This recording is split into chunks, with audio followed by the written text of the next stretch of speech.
Alors, les cannabinoïdes agissent de manière très globale dans notre corps en interagissant avec un système physiologique dont l'évolution remonte jusqu'au dernier ancêtre commun de tous les animaux sur la Terre, en l'occurrence le système endocannabinoïde. La capacité des animaux à synthétiser puis à réagir aux cannabinoïdes prédate donc l'existence même de la plante de cannabis qui, elle, est vieille d'environ 27 millions d'années. Donc, tous les types de cannabinoïdes, qu'ils soient produits de manière endogène par notre corps, ou qu'ils soient de synthèse pharmaceutique, ou alors produits par la plante de cannabis, ou tout autre type de plante, qui, soit dit en passant, peut produire des cannabinoïdes, donc il en existe quand même quelques-unes dans le règne végétal. Alors, tous ces cannabinoïdes ont la capacité de se lier à plusieurs dizaines de types de récepteurs cellulaires dans tous les types de tissus qui composent nos systèmes physiologiques. Ces récepteurs, dont les deux plus connus sont les récepteurs à cannabinoïdes 1 et 2, qu'on appelle CB1R et CB2R, agiront de manière à moduler les paramètres homéostatiques de notre physiologie, essentiellement. Donc, tout type de cannabinoïde a donc la capacité d'activer ou de stimuler le système endocannabinoïde, qui, lui, est en quelque sorte le gestionnaire de la communication entre les systèmes physiologiques et aussi de la régulation des fonctions des organes et des systèmes. Donc, vu la complexité de ce système de gestion à l'intérieur de notre corps, on doit assumer que les cannabinoïdes agissent de manière vraiment synergique sur tous ces récepteurs cellulaires,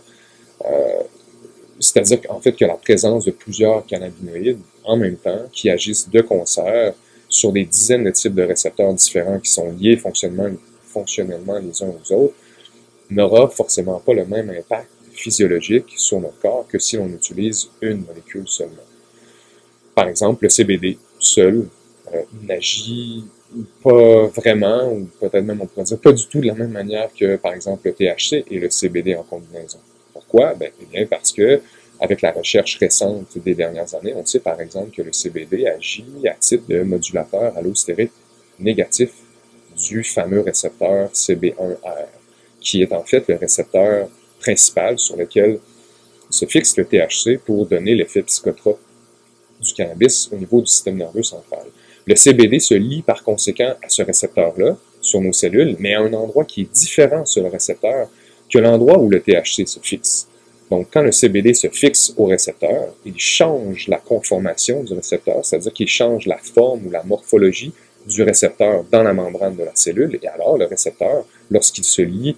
au THC, ou plutôt lorsque le THC se lie au récepteur, eh bien, ça ne donnera pas du tout la même réponse cellulaire que si le CBD n'était pas présent sur le récepteur. Donc, il y a deux acteurs qui interagissent en même temps sur un même récepteur au lieu de seulement un. Et forcément, la réponse de la cellule va être différente. Elle ne sera pas la même.